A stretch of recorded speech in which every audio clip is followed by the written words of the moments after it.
Então, eu estava dando uma olhada no canal do Átila Yamarino, mas num vídeo bem peculiar, assim, diferente do que o que ele costuma fazer. Um vídeo em que ele se propôs a comentar sobre uma resposta dada pelo Marcelo Gleiser a uma pergunta feita pelo Pedro Bial sobre o que é espírito do ponto de vista da ciência moderna. Não lembro se foi exatamente nesses termos que a pergunta foi formulada, mas a questão era essa.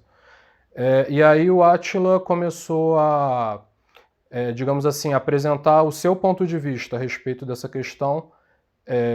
Embora eu desconheça qual tenha sido a resposta do Marcelo Gleiser, não vi essa situação, então eu vou comentar apenas a posição, né, a posição que foi tomada pelo Átila. E aí me parece que ele se equivoca, embora ele tenha, me parece, uma intenção, uma abertura e uma boa intenção de tentar realmente traduzir em termos biológicos, né, da ciência moderna, o que ele entende por espírito. E eu acho que a proposta de responder esse tipo de questão é muito boa, vale a pena como debate. Mas ele se equivoca nas premissas, porque, primeiro de tudo, ele reduz a noção de espírito à noção de alma. Ele trata simplesmente como sinônimos, espírito e alma. E a alma, para os antigos, ela significa simplesmente um princípio vital. Todos os seres vivos têm alma, dos seres humanos aos vegetais, né, passando pelos animais, obviamente, todos temos alma, ou seja, os demais animais, né, porque os seres humanos também são animais, enquanto animais nós temos alma. Então isso daí é uma condição universal dos seres vivos. Ter alma é a condição universal dos seres vivos. Só que o espírito já é uma condição peculiar, específica, né, particular da espécie humana. Ou seja, é a diferença específica do ser humano, ser um ser espiritual. Por quê? Aí já entra o problema também, que é o seguinte: ele está tratando a noção de espírito como meramente religiosa, porque de fato existe na religião a noção de espírito. Porém, para discutir o significado de espírito numa visão moderna, é necessário tomar o conceito filosófico de espírito para ser interpretado.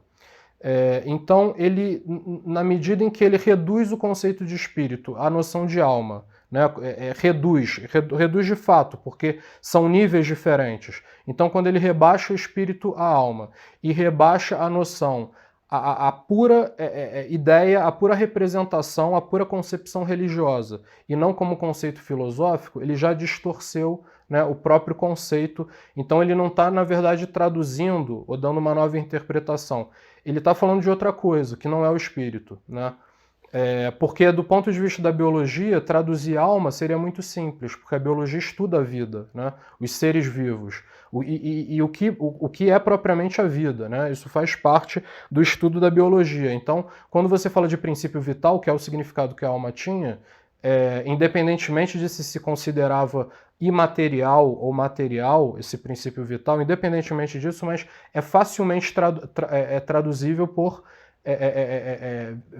o conceito biológico atual, né? O conceito antigo de alma é facilmente abordável por uma visão da biologia moderna, tudo bem. Mas quando você fala do conceito filosófico de espírito, você está falando de uma outra dimensão, de um outro âmbito, que é uma.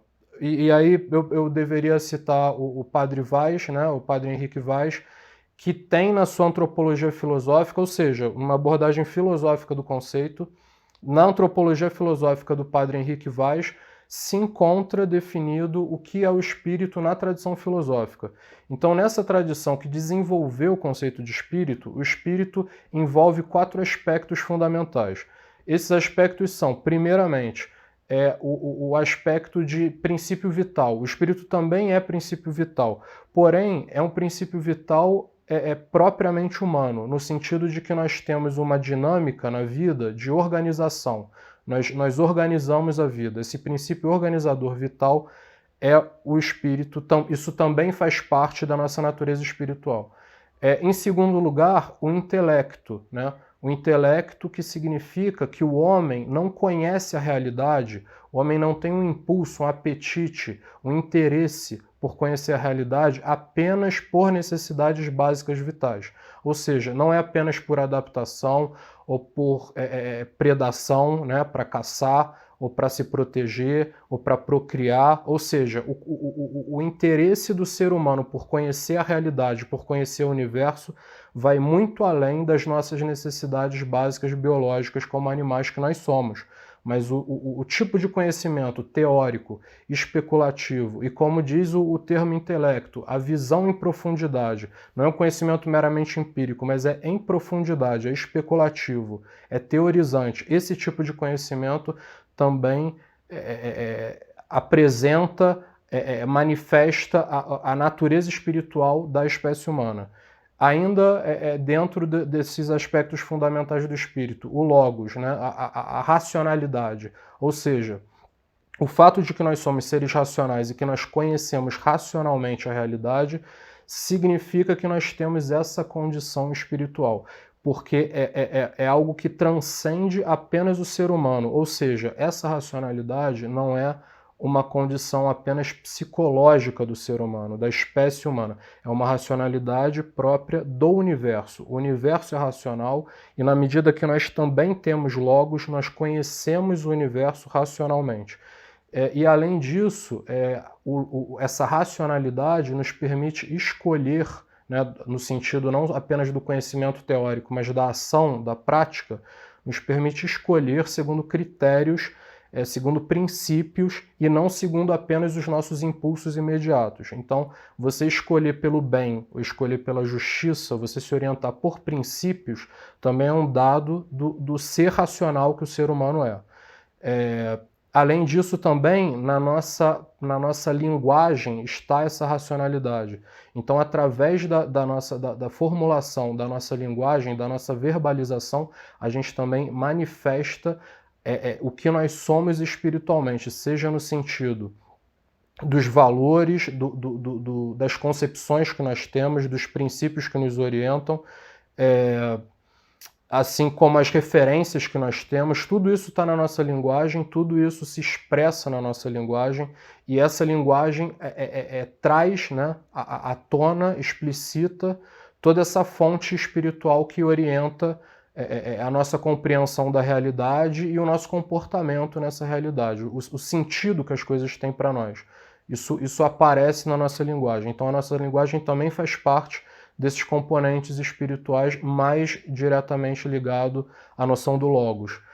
E ainda a consciência de si ou a reflexividade, ou seja, o fato de que a gente vive, a gente tem a nossa prática, a nossa realidade comportamental e constante, efetiva, a gente se ocupa das coisas, a gente interage, a gente se relaciona, a gente produz, a gente faz mil coisas, mas além de tudo a gente pode ter essa posição de reflexividade, ou seja, a gente pode tomar nós mesmos como objeto, né?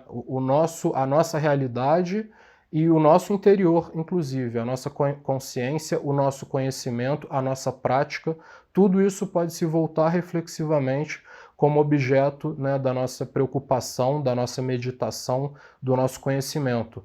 Então essa também é uma característica que compõe o conceito de espírito. Então, por características como essas, né, é que se considera que o ser humano é um ser espiritual, porque tem essas atribuições, tem essas características que transcendem o nível biológico conforme está estabelecido pelos demais animais, pelas demais espécies animais. Ou seja, nós somos animais e algo mais. Ou seja, como possibilidade de desenvolvimento de todas essas características, né, que o Padre Vaz, na sua Antropologia Filosófica, apresenta como sendo próprias do conceito de espírito. Então, quando se vai traduzir o conceito de espírito para uma visão moderna, mesmo biológica, é necessário considerar todas essas manifestações, todas essas características, para que possa ser realmente atualizado o termo, mesmo que colocado em outro vocabulário, enfim, da biologia,